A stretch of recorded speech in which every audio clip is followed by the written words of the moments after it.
मिल्कीपुर उपचुनाव में एसपी को मिली करारी हार के कई कारण हैं, कई सियासी वजहें हैं। सियासी दांवपेच में एसपी को अपनी ही चली चालों से नुकसान हुआ। अखिलेश आखिरी दिन प्रचार करने गए। डिंपल यादव ने भी सिर्फ एक रोड शो किया। 9 में से 7 उपचुनाव में मिली हार से निराश कार्यकर्ताओं में सांसद अवधेश प्रसाद का रोना भी जोश नहीं भर पाया। कई वजह रही, जिसकी वजह से मिल्कीपुर समाजवादी पार्टी के हाथों से फिसल गया।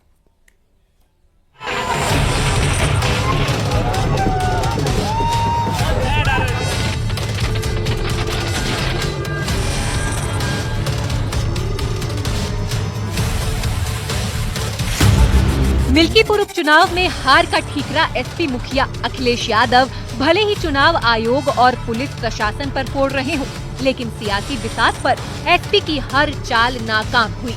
चुनावी शतरंज में एसपी को अपनी ही चली कुछ चालों में भी नुकसान हुआ। अजित प्रसाद की छवि भी उतनी लोकप्रिय नहीं है जितनी उनके सांसद पिता अवधेश प्रसाद की है। इसका भी नुकसान पार्टी को उठाना पड़ा। जानते हैं मिल्कीपुर में एसपी की हार के क्या क्या कारण रहे। समाजवादी पार्टी के चुनावी एक्शन में कमी दिखी। सीएम योगी के मुकाबले नहीं खड़ा हो पाया कोई नेता। अखिलेश यादव ने सिर्फ एक बार चुनाव प्रचार किया।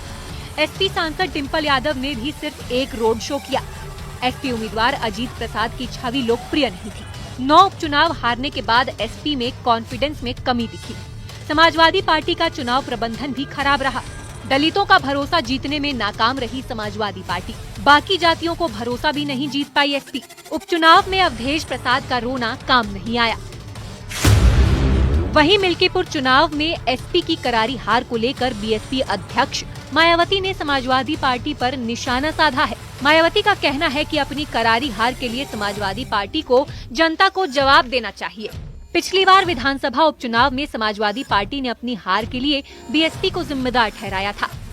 दिल्ली विधानसभा चुनाव को लेकर उन्होंने कहा कि दिल्ली की जनता ने हवा चले जिधर की चलो तुम उधर की के तर्ज पर सरकार बनवाई। ऐसे में उन वादों को पूरा करना केंद्र की बीजेपी सरकार की जिम्मेदारी है। उन्होंने समाजवादी पार्टी पर वार करते हुए कहा है कि अब कम से कम सपा को ये सबक मिल गया होगा कि वो लगातार जिस तरह का आरोप लगाते थे कि बहुजन समाज पार्टी की वजह से वो चुनाव हार रहे हैं, तो ऐसा तो नहीं है, क्योंकि वो उपचुनाव लड़ ही नहीं है।